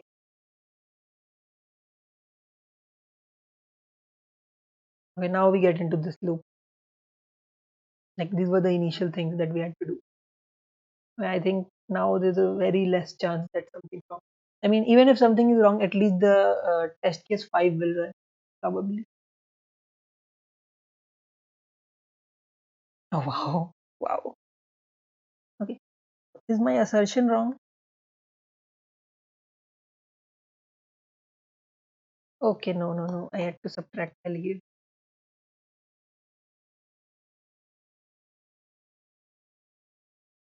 Wait, how was this working earlier? Wow.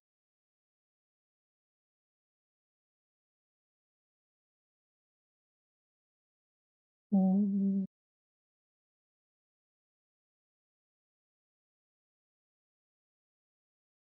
what did I do?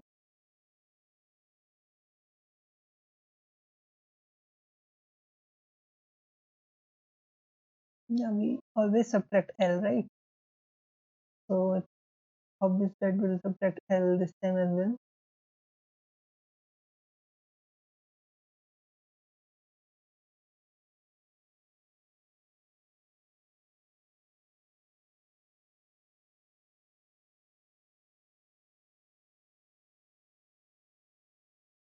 Um, I think at this point, I'm sure the session like this isn't causing the problem.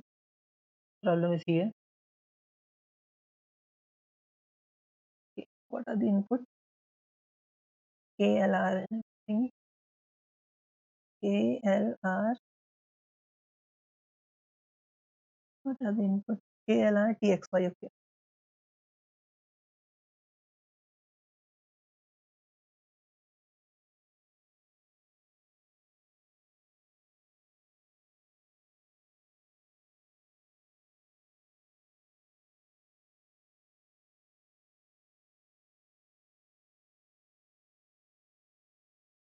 Nine minus one equals eight. 8 by 2 equals 4. Then 9 minus 4 into 2 equals 1. Okay. 1 minus L equals 0. Now start at state 0. Okay. So what happens after that? And how many days will pass? The 4 days have passed. Say 4 out of 9 days. 5 days are left, right? We're at k equals 0. Then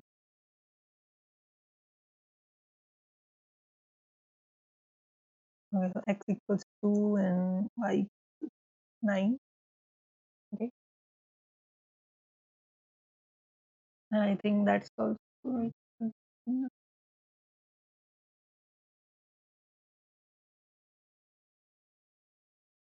r equal 10.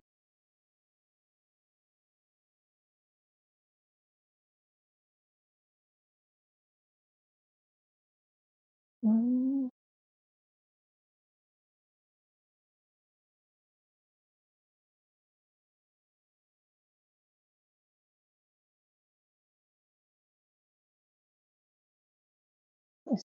isn't this actually yes?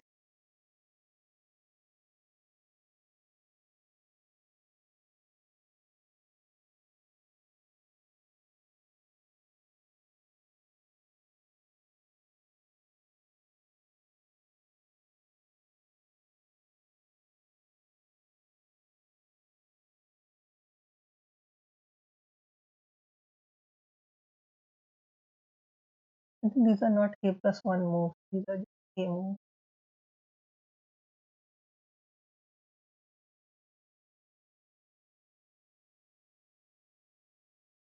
Yes,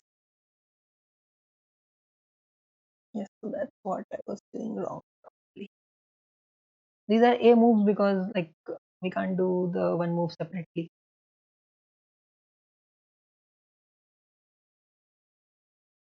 What I mean to say is like the day we increase the value, even on that day it will get decreased a little bit. So the move moves are only equal to a, they're not equal to one.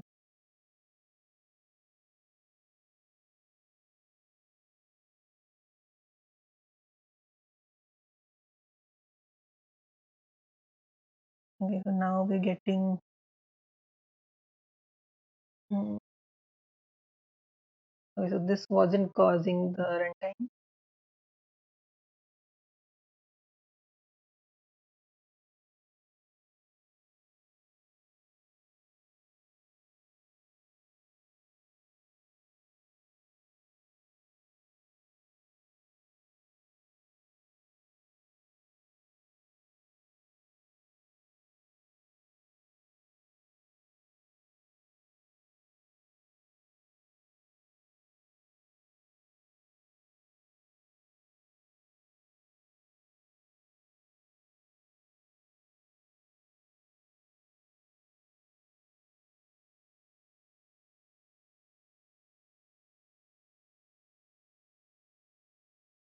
Hmm.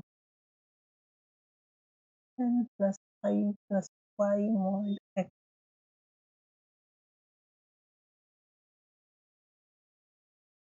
Okay.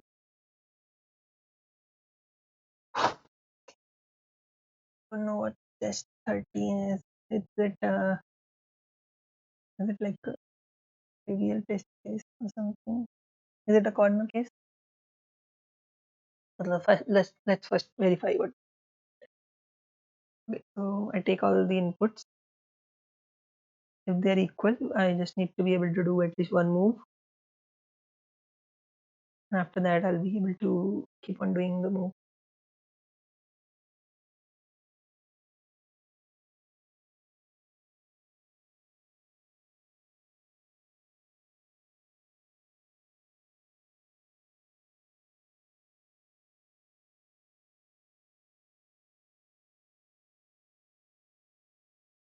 Yeah, I think this one is fine.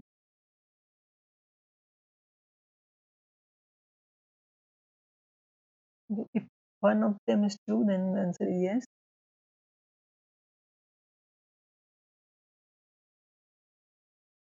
Doesn't matter what t is. What about this then?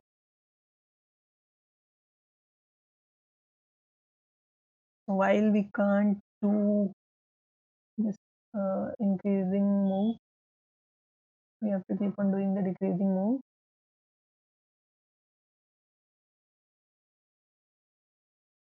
If at any point k is smaller than l,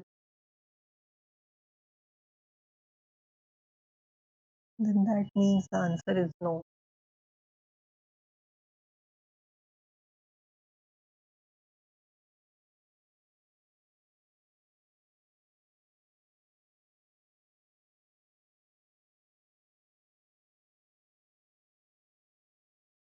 This, this is not even a while. I think this will happen only once, right? K plus y is greater than r. And if we decrease it by x, then next day cannot be greater than r because x is greater than y. So we come back to k only. So this is the if. Okay.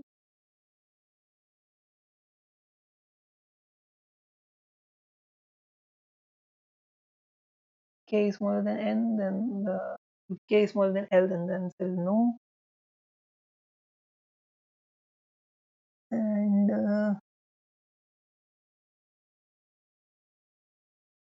after t days, it will be k minus temp. K minus temp is greater or equal to l, and the answer is yes. Otherwise, no. Okay, this is also correct. And we wrote return after it. The trivial cases are correct. Now, the remaining things.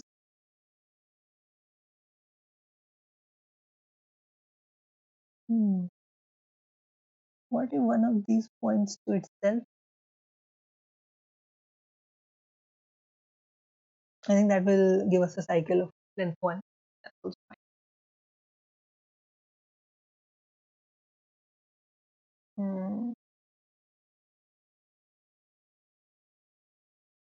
we can't add y here, then the answer is -1.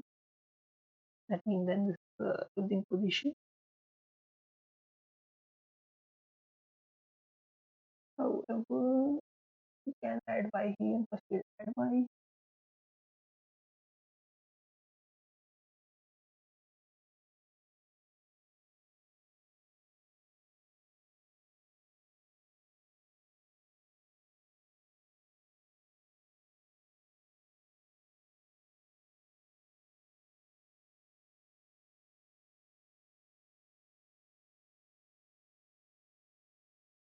Okay, although it won't matter much, let's still do this. So in the first move, the first day I'll add y and subtract x. Okay, then this thing will happen. And again, I'm in the domain. When I'm finally back in the domain, this will point to j and it will take a plus 1 move, where it's the same thing. Yeah,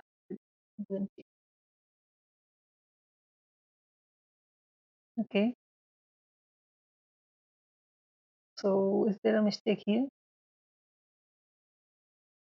K is definitely greater than L, but we want to decrease it in such a way that it's like as much as possible. So we do k minus L by x, and we subtract a, minus x from k into x from k. It took a days, and yeah, okay. We subtract L from k. Yeah, okay, this seems fine. There is a problem that there are less than or equal to 0 days.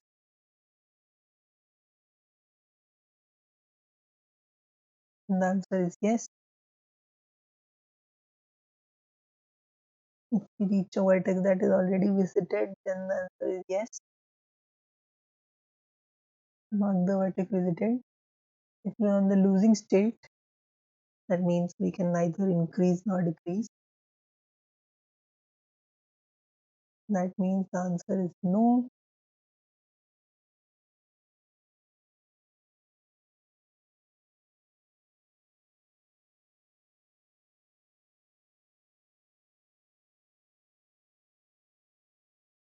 Otherwise, it takes us 3 moves to get there,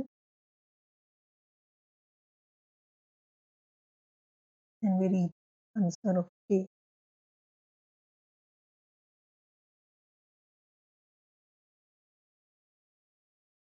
Okay, wow. Oh, I checked each and every line in the program and everything. Let's try the assertions again. Okay, so fine.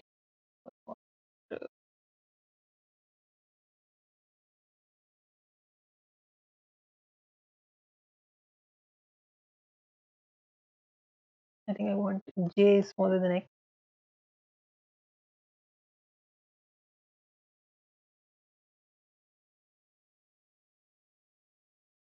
Here I want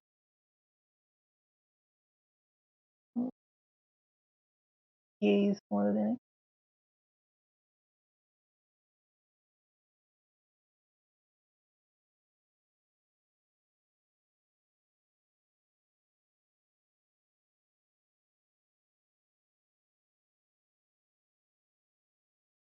I really think I won't be able to do this problem today.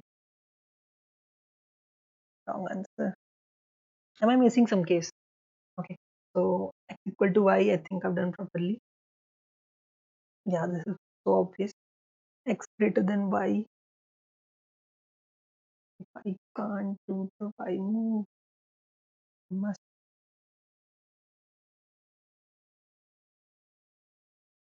be okay. If k is already smaller than L, then no. return, return, return.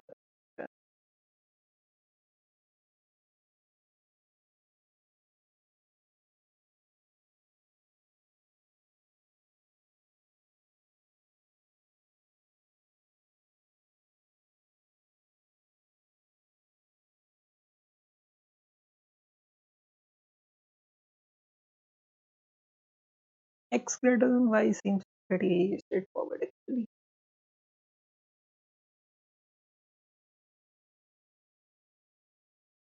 Basically, every day we're doing both X and Y. Effectively, that's subtracting this value from K. We do it for T days, the next T days. This can cause overflow, right? Yeah, this can cause an overflow. Oh no, how do I fix this? How do I fix this?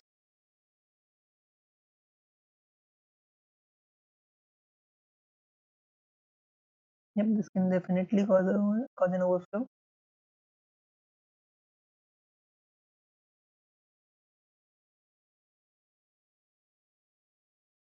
Oh no, how do I fix this? Do I just use big integer? Do I use big integer?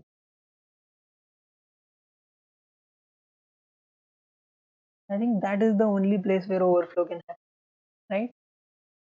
Yeah. Okay, this is the only place where overflow can happen. Mm, so I'm in a hurry. I'll just use big integer.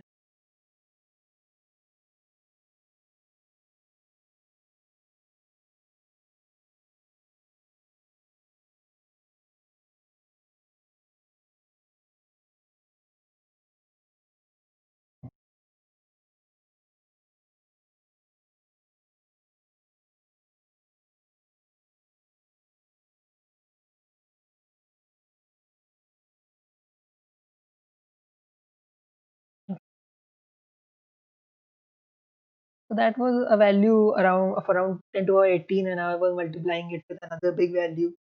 So it was probably causing overflow. Now I use big integers. My God, why is this still wrong? I use big integers now. Hmm,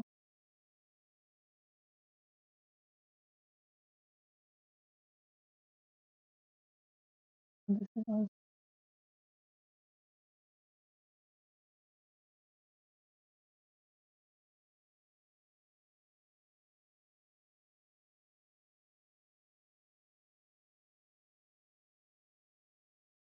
L and Y can both be very big, but not too big.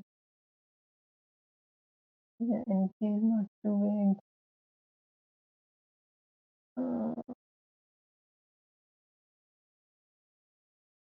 Hmm.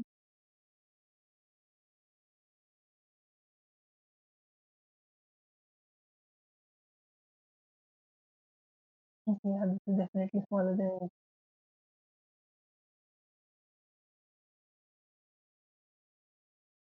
Hmm.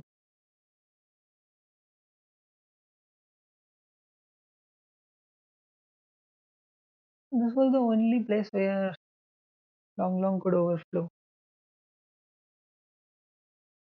I think I fixed it. Are these operators even defined? Oh my God.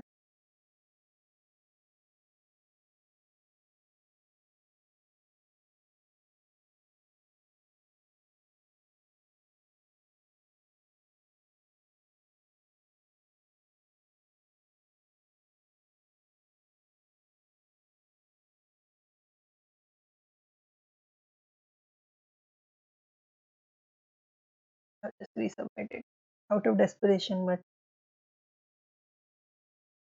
I know that I haven't changed anything.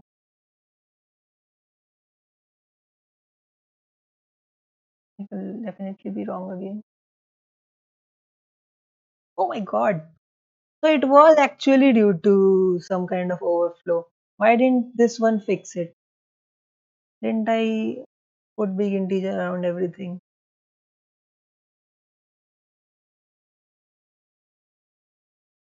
So apparently this wasn't enough. When I put bigint around this L and T also, then it works. Wow, so we managed to do it in like the last minute. This was really intense. So I think I should explain this last problem a little bit. And the thing is, we didn't have to use big integer. Just that I was in a hurry in the end, so I used this thing. Uh, Moreover, if you're using Java or Python or something, then big integer is already available there. So first of all, let me tell you what this big integer is. So yeah, big integer like int can store up to values of 2 to power 30, 2 to power 31, and long long can store up till 2 to power 63. So actually, what this big integer does is it can store much higher than that. Like it can store really big values. It uses some kind of magic. I think it uses some vector of digits or something like that. So it uses something like that. That way, it can handle really big numbers. So the problem here was that x minus like t was already of the order of 10 to the power 18. X minus y could also be of the order of 10 to the power 6. So 10 to the power 18 to 10 to the power 6 was definitely more than um, definitely more than our um, 10 to power 9 into 10 to power 18. I think 9 into 10 to power 18 is the limit for long long. So that's why this one step was causing an overflow. I fixed it using big integers. There could be other ways to fix this. Maybe using doubles, or maybe just checking if this causes an overflow. So I could have done something like if uh, mm, if x minus y is greater than infinity upon t, uh, then obviously this thing will overflow. So then the answer is yes. Something like that also I could have done. Uh,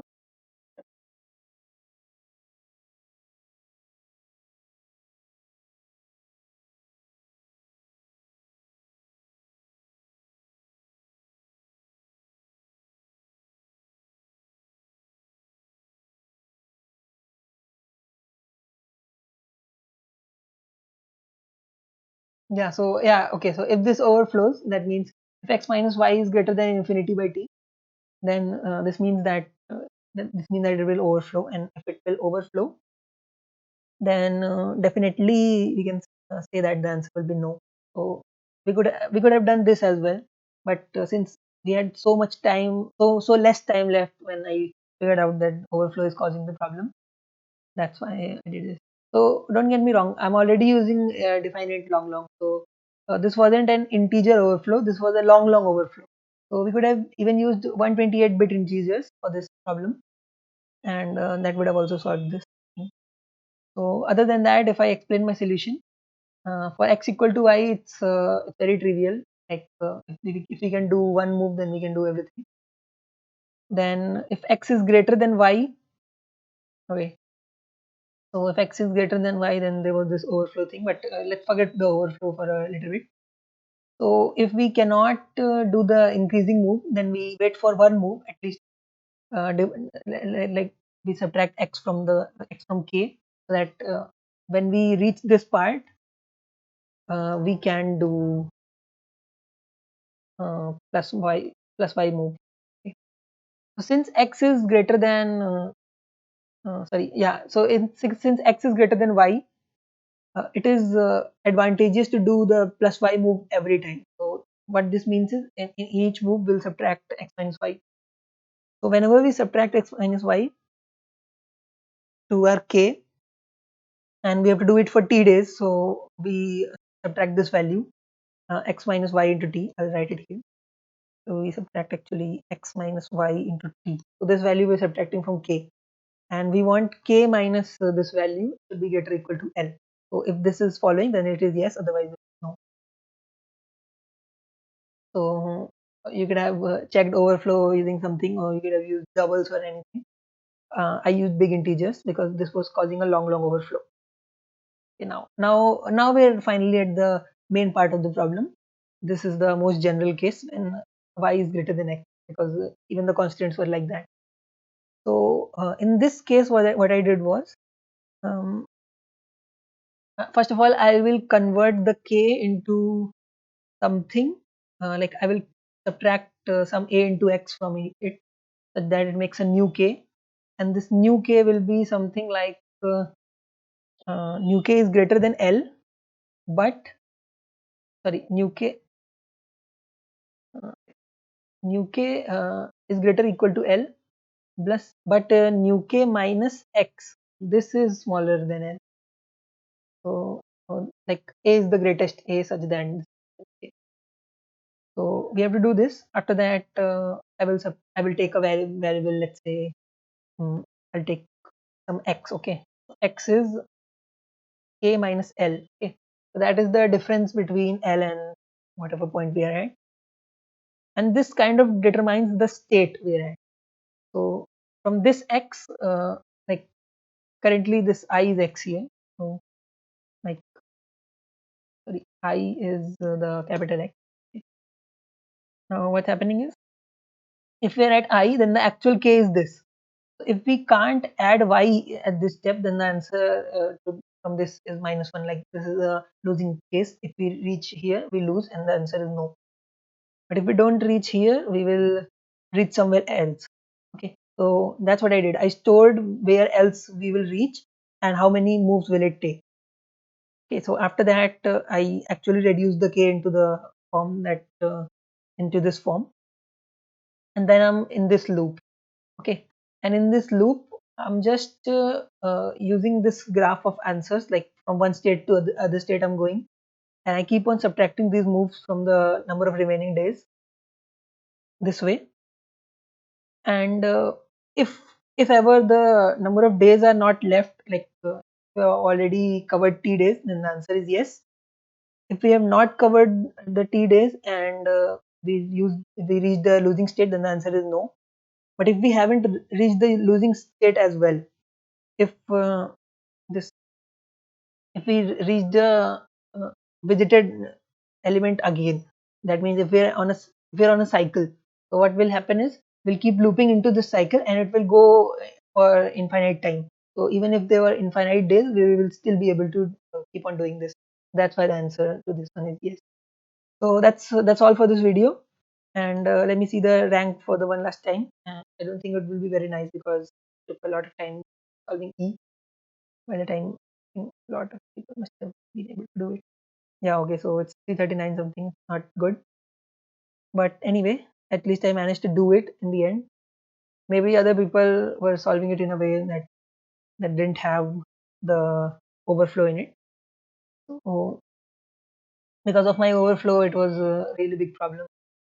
And I did some other mistakes too. So yeah, maybe it was because I was explaining my solution or something. So it wasn't very, context wasn't very good for us. But anyway, so that's all for this video, and I'll see you next time. And if you like the video, then put a, and leave a like, and for more content, subscribe to my channel. And thank you.